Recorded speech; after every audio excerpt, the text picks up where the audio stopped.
Well, United is considering a move for Palhinha. Palhinha is a Portuguese player who plays for Bayern Munich. For all of those that have been watching the Premier League for the past 2-3 seasons, you saw him make his mark when they signed him from Sporting Lisbon to a side known as Fulham, and he was one of the best CDMs. But in his first season, I think of 2022, he was really great. And what we went ahead to really shock very many people was that United was always chasing for this guy for the past 3-4 seasons, and his name always appeared predominantly into the list of those players that United really wanted, especially in the CDM position. We are talking about Anthony, on how Rio Betis want to make his move permanent, and then we are also gonna be discussing a little bit about Lisandro Martinez and how he is going to hit to impress the manager Ruben Amorim, and how he is recovering and when we expect him to be back. So continue to subscribe because we want to hit I think 22,000, is it 21,000 subscribers or 22,000 subscribers on this channel, and this is what you're really doing right now that will call in for what you people are really giving us. Now let's start it off with Mirror Football. Man United are reportedly considering a move to sign João Palhinha, who could be available for just 25 million pounds. You understand? So United are considering to sign João Palhinha, who is not getting enough playing time at the side of Bayern Munich, especially under a manager called Vincent Kompany. João Palhinha is really a very good player, and he's a Premier League proven player, but the question is the age. He's turning 30 this year, and if United is really going in for him, have they really forgotten what they told us about their plan? You understand?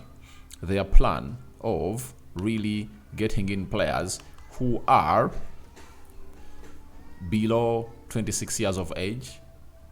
All else is because of the price that they want, just 25 million pounds from the player, and that's why United is really interested in signing the player, because they know to it that he is really a cheaper option, and they know they need to bring in a midfielder that will obviously do the needful into that double pivot, either with Casemiro or Manuel Ugarte. But he's a very good player, and if I'm Man United, I can obviously bring him on because he is a player that everyone loves, and he has gone ahead to do loads of things in this beautiful game of football, and he has won with Bayern Munich the league, and we know to it that sparks off what we call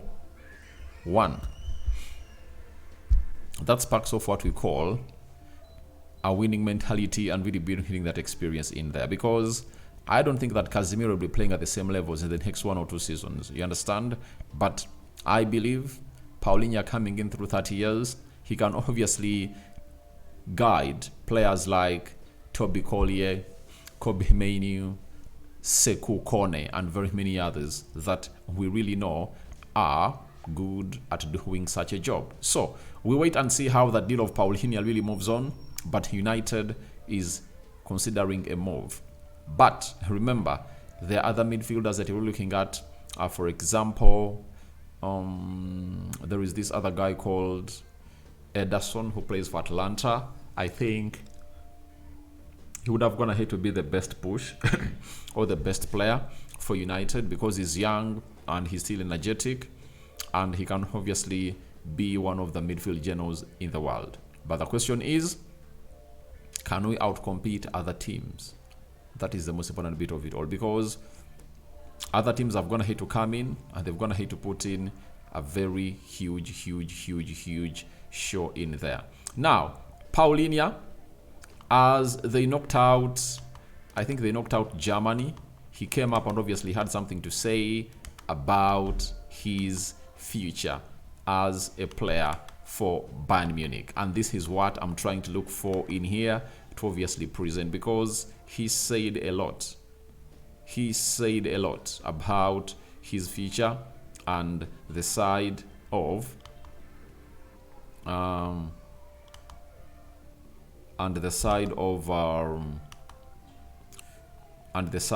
Bayern Munich, you know. And let me try. All right.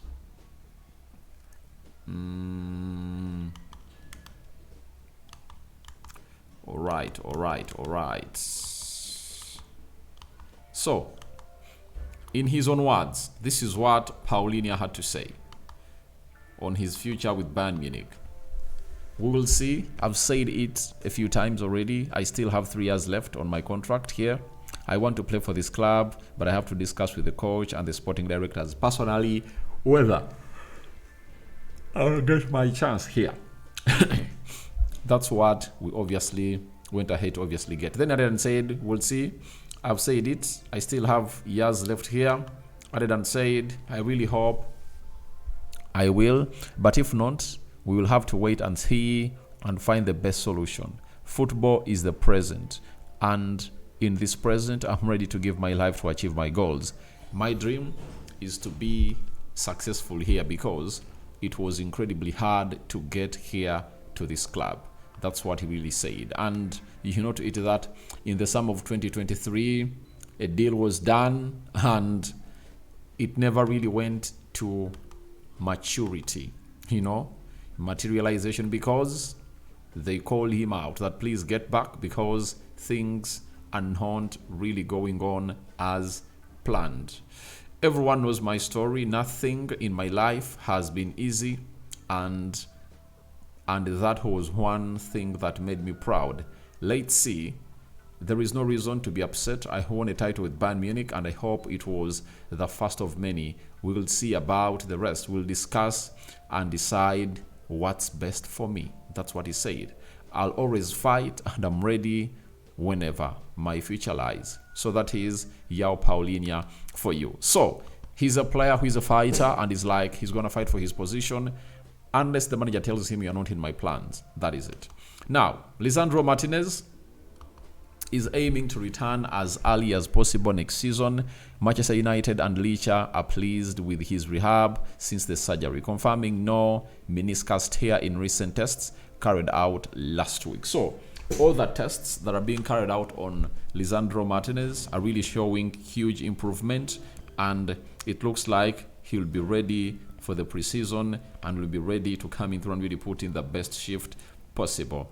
And for that, we obviously look through at what Lisandro Martinez is going to offer. And the manager himself is really very impressed. And Sky Sports has quoted that Amorim had been hugely impressed by Lisandro Martinez before his injury and views him as a key pillar of his defense moving forward. Now, for everyone who thinks that this guy is not really one of the best defenders in the world, then you haven't gone ahead to witness him well. Lisandro Martinez, good defensively, good going forward, and he really puts in a shift that is really hugely required in a beautiful game of football, as we've already said. So his return will mean that we are having Aiden Heaven, Luke Shaw, and Lisandro Martinez as 3 left-sided centre-backs that we're going to be using next season. You understand? But he stands out amongst all of those. Going forward, he's really good, running into spaces. And I know Aiden Heaven is going to find it hard to get into that team, because if Luke Shaw is fully fit, though he's an injury-prone player, you cannot really bait on him.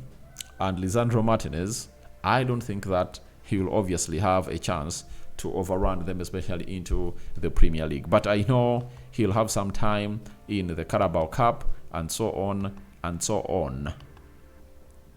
Then Rio Betis